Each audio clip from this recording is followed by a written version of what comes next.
Hey y'all, how y'all doing? Listen, woo, your girl been on it. We are still covering the Max Lucado book. Just in case y'all forgot what book that is, this is the book Max Lucado Facing Your Giants, and we are talking about chapter 12, the wonderful chapter 12 of Strongholds. We are talking about the different type of giants that we face in life, right? And so one of the giants that we actually are facing in life is strongholds. Do y'all know what the definition of a stronghold is? But first I want to let y'all know, um, I want y'all to think on this, even before I tell you what the definition of a stronghold is. Where do Satan have a stronghold within you? What part of your life do Satan have a stronghold on you at? Think about that. I would say for me, it is in my mind. He's constantly telling me, you know, to be fearful. Constantly telling me that things are not going to work out. So we're here to bust that stronghold and fight back and let him know that all is not lost on this end of town. So, now that you guys have thought about what area of your life do Satan have a stronghold on you with, I want to tell you guys what a stronghold is. So, a stronghold is a old, difficult, discouraging challenge, right? What's that thing that's been bothering you for the last 10 years? If we're going to keep it real, some of us have been dealing with this challenge for a whole decade, and we try to find ways to help solve it. I'm going to tell you guys how to dismantle that stronghold throughout this process. Alright, so now that we know what a stronghold is, I just want to tell y'all some facts about strongholds. And the reason why I'm looking down is because I have my notes. I'm going to bring them in front of me so that I won't keep looking down. But nevertheless, I have to keep looking down. Alright, so one thing that strongholds do is strongholds mock you. If you read the Bible, you saw how God would do a miracle, and it's always somebody on the sideline mocking him, telling him what he ain't and how he can't do and all this.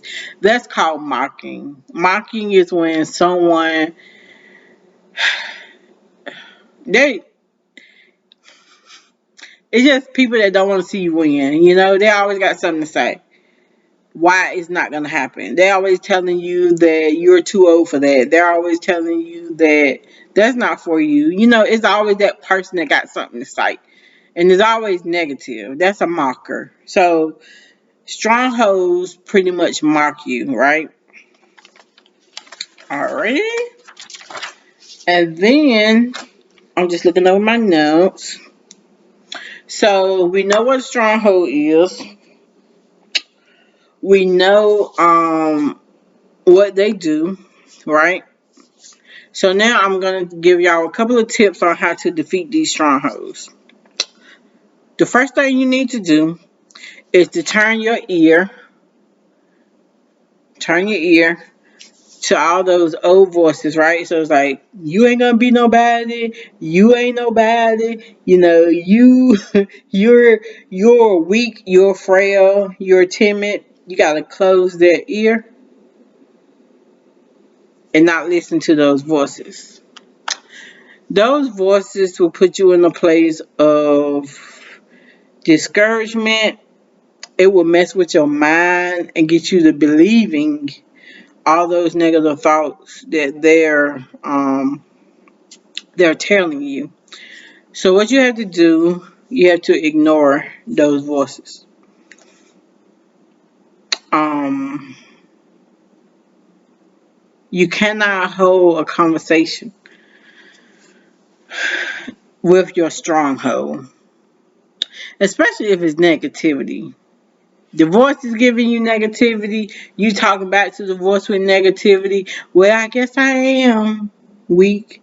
I guess I am timid. No. You need to speak to that stronghold and say, "Get behind me, Satan. You do not have no power over my life." Right? And also, when that stronghold is coming up against your mind, you actually need to practice selective listening. So one would ask, what is selective listening? Selective listening is when you have positivity on this side, negativity on this side, and you are crushing that negativity and you're deciding to listen to that positivity tell you that I am somebody. I am going to be a millionaire. I am going to be a homeowner. I am going to change lives like never before. I am the head and not the tail. I'm above and not beneath. That's when you're choosing to actually choose positivity over negativity, right? So that's the practice of using selective listening. And then the best part of it all is when you have to have a nevertheless praise in your spirit. Listen, I'm gonna just share one with you guys, right? All right. Um, I have a fear of the unknown.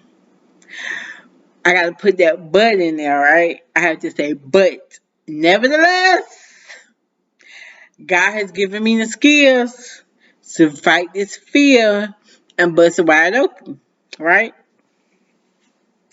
This nevertheless praise, when you are in a gloomy, dooming period of your life and you feel like it's nothing else left, you know? You feel like everything you've done is worthless, right? Y'all know by now, man, all I do is cry. So if I shed a tear right now, it's because I'm getting emotional. Because when I bring y'all these videos, it's really me going through this stuff that I talk about. And I can feel my tears um, piling up. But I'm going to try to be restrictive of it. But nevertheless, hit me so hard because when you have so many not even me. It's so many people out here struggling, y'all. And to be completely transparent, it's so many black people struggling. And just like myself, they don't have that support from our own black people. And it sucks, you know. It really do sucks, but nevertheless, we have to know and trust God that it's somebody out there that hears our cry. And that person is gonna help us push through. So even though I fear the unknown, nevertheless, I know that God has given me the tips to crush fear in the face and keep fighting.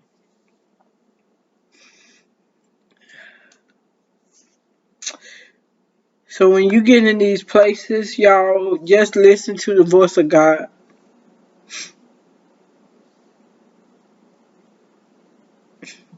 People tell me this is how you're supposed to wipe your tears away. I'm so used to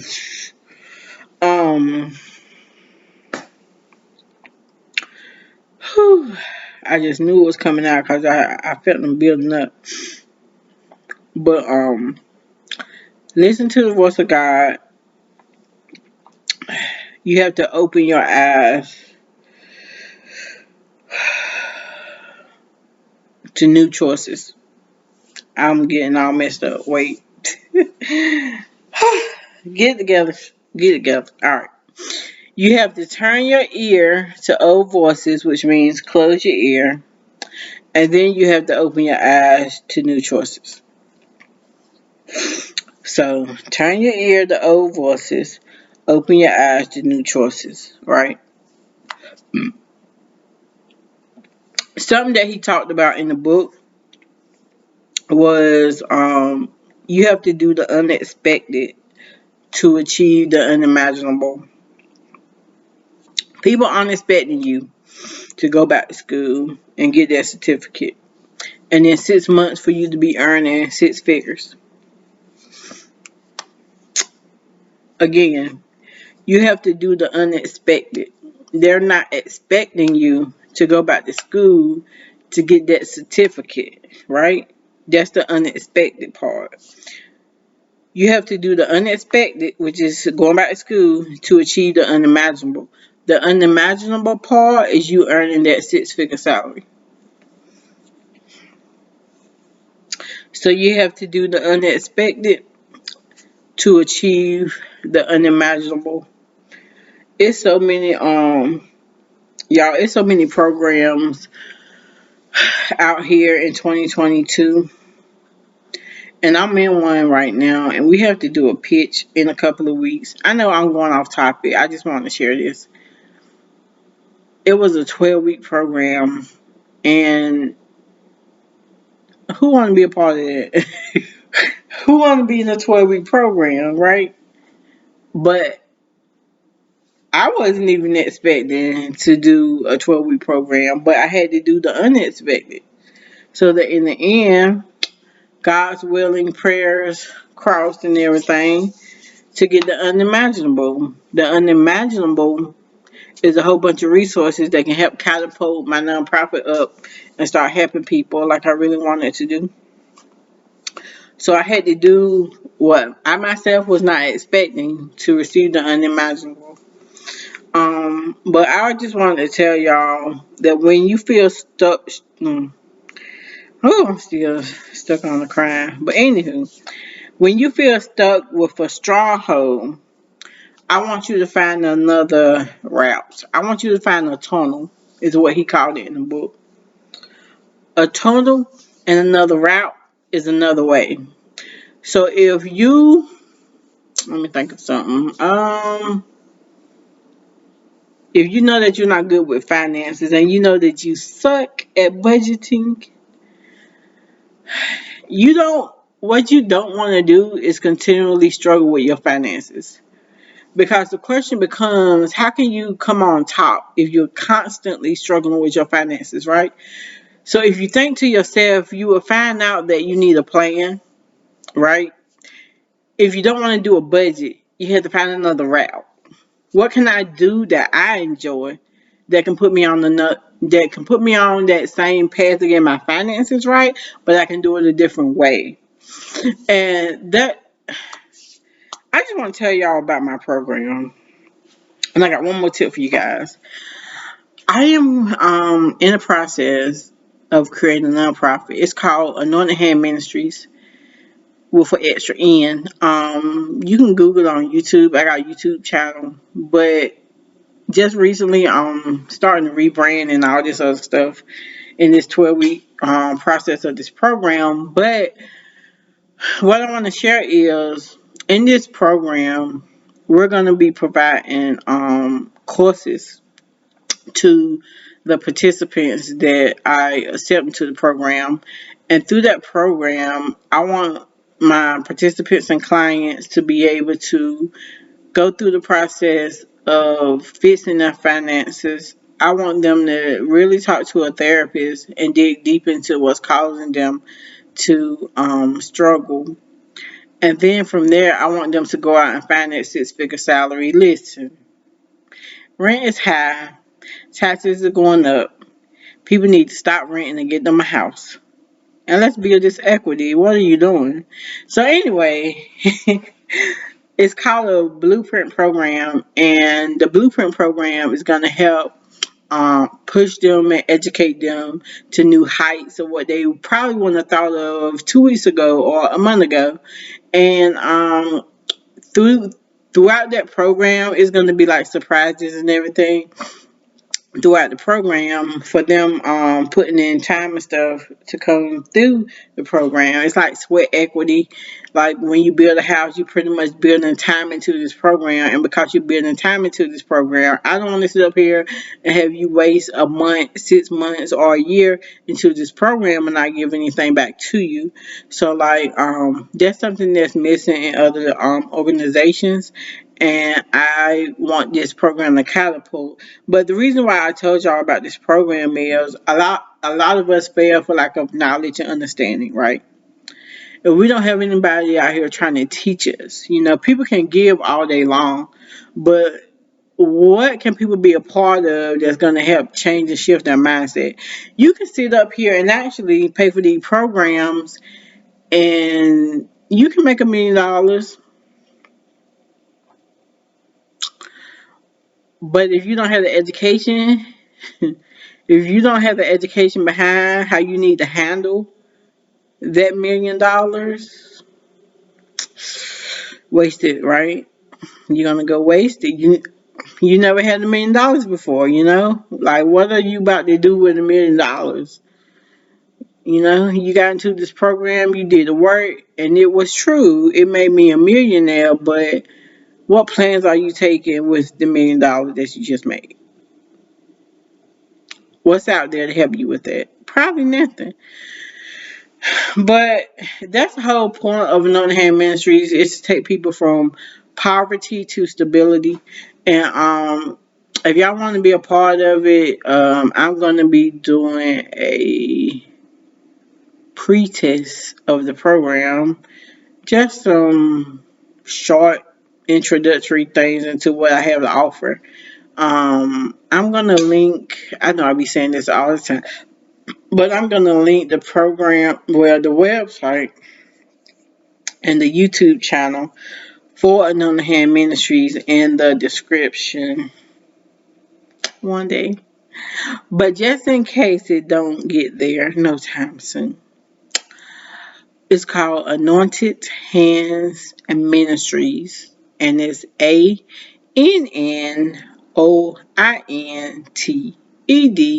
Hands, HANDS, Ministries, MINISTRIES. And you can YouTube it, search, go to Google, search. It's gonna be a lot of other searches in Google, or you can just go to the website. It's A is in Apple, N is in Nancy, H is in Harry, A is in Apple, M is in Mary, I is in ice.org. That can directly connect you to um the website. You can look over the website. I have a lot of work to do to the website. I have to get more information on the website. So if y'all could just give me a little time. I'm working on it. This is a one-person shop right now. So if y'all know anybody who can help me out, I appreciate it. Tell them to shoot me an email, or that's in the About page of YouTube, I think. Or just go to anhami.org, and you can send me a email through the contact us link on the website. I know I went on and on and on, but hopefully y'all get something out of this video. The last thing I want you guys to do is create a nevertheless statement. My statement when I first read this was